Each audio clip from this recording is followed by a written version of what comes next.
इस साल 1 जनवरी को एक नई लिस्ट आई बुल्ली बाई डील्स के नाम से, जिसमें 100 से ज्यादा मुस्लिम औरतों और लड़कियों का फिर से नाम डाला गया है।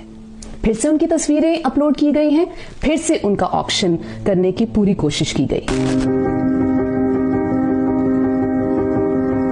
लोग मुझे रेडियो पे सुनते हैं, वीडियो में देखते हैं और सोशल मीडिया पे एक लिबरल प्रोग्रेसिव मुस्लिम वॉइस के नाम से जानते हैं। आज मैं आपके सामने इसलिए हूं क्योंकि बड़ी जरूरी बात आपसे कहनी है। सुल्ली डील्स के बारे में आपने भी सुना होगा। पिछले साल जुलाई में एक लिस्ट आई थी जिसमें मुस्लिम गर्ल्स एंड वुमेन के नाम थे, महज नाम नहीं थे, उनकी बोली लगाई गई थी। एक ऐप पे उनका ऑक्शन हुआ था। दे वर अप फॉर सेल। उनकी तस्वीरों को बुरी तरीके से मॉर्फ किया गया था। उनके बारे में बहुत भद्दी लैंग्वेज का इस्तेमाल किया गया था और जिन्होंने ये काम किया था बिल्कुल नजरों में नजरें मिला के किया था।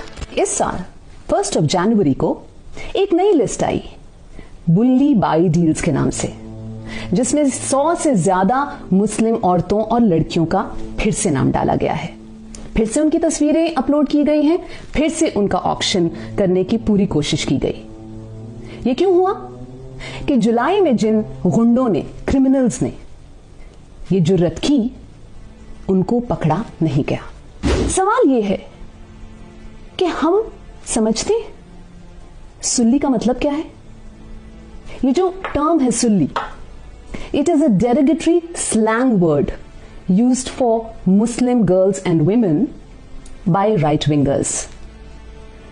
शायद 4-5 साल से मैं ये शब्द, ये वर्ड अपने बारे में पढ़ रही हूं सोशल मीडिया पे।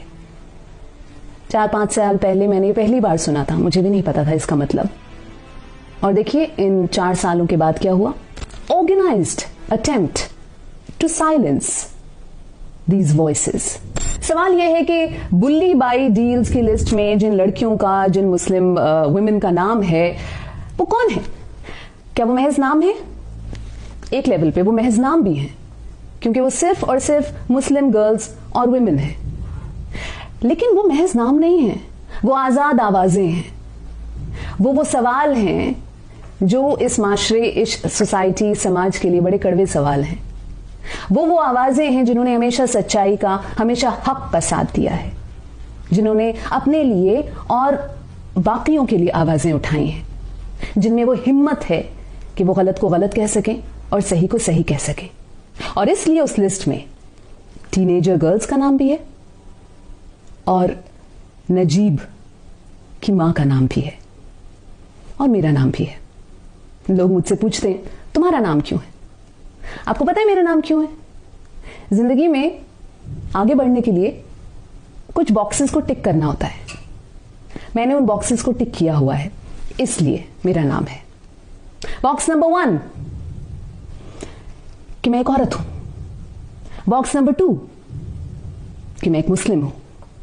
बॉक्स नंबर 3 कि मैं आजाद सोच वाली इंसान हूं। और बॉक्स नंबर 4 कि मैं सक्सेसफुल हूं। ये बात मैं उन लड़कियों, उन औरतों के परिवार, फ्रेंड्स, अक्वेंटेंसेस, पड़ोसी, समाज से कहना चाहती हूं जिन लड़कियों का नाम उस लिस्ट में है। आज उनको आपकी जरूरत है। आप उनसे ये मत कहिए कि तुम अपनी तस्वीरें सोशल मीडिया पे डालना बंद कर दो। आप उनसे ये मत कहिए कि तुम बोलना बंद कर दो। ये तो वही बात हुई कि किसी ने आके बोला कि तुम्हारी लड़की घर के बाहर सेफ होगी तो क्या हम उसे पढ़ाएंगे नहीं? क्या हम उसे घर की दहलीज से बाहर नहीं निकलने देंगे? क्या हम उसके पंख काट देंगे? आज आप उसके साथ खड़े हुई उसे शाबाशी दीजिए। उसका नाम उस लिस्ट में इसलिए है क्योंकि उसमें वो हिम्मत थी कि वो किसी को डरा पाई, कि उसमें आज भी वो ताकत है कि उसका जज्बा किसी को हिला देगा, एक समाज को बेहतर बनाने में कोशिश करेगा। उसको अकेला मत छोड़िएगा, उस पर कोई इल्जाम मत डालिएगा। इल्जाम उस पे नहीं है, इल्जाम इस समाज पे है, हमारे कानून व्यवस्था पे है। आप उसकी हिम्मत और ताकत बनिएगा, उसे कमजोर मत कीजिएगा। उसका नाम उस लिस्ट में इसलिए क्योंकि वो डरी नहीं, और ये हर इंसान के बस की बात नहीं होती। अक्सर मैं ऐसे बहुत सारे लोगों से मिलती हूँ जो कि मुझसे कहते हैं जो हो रहा है गलत हो रहा है, ऐसा नहीं होना चाहिए, बिल्कुल नहीं होना चाहिए। और जब मैं उनसे पूछती हूँ कि आप क्यों नहीं अपनी आवाज़ उठाते, तो मुझसे कहते हैं हमारी आवाज़ उठाने से क्या होगा, वैसे भी परिवार है हमारा, फैमिली है यार, मुझे इन सब चीज़ों में नहीं पड़ना। जंगल की जो आग होती है वो घरों को पहचान कर नहीं वहां जाती, जब वो फैलती है तो हर घर उसकी जद में आता है। आज अगर हमने इस कल्चर को नहीं रोका जहां पे एक गुंडा आंख में आंख मिलाकर देखकर और ये कह रहा है, आपको जान की धमकी दे रहा है, आपको मेंटली हैरेस कर रहा है, आपकी नंगी तस्वीरें सोशल मीडिया पे जो है शेयर कर रहा है और खुद को छुपा भी नहीं रहा, अगर आज इस कल्चर को, इस चलन को हमने नहीं रोका, अपने कानून व्यवस्था को जवाबदेही के कटघरे में नहीं डाला, तो कल वो आप हो सकते हैं।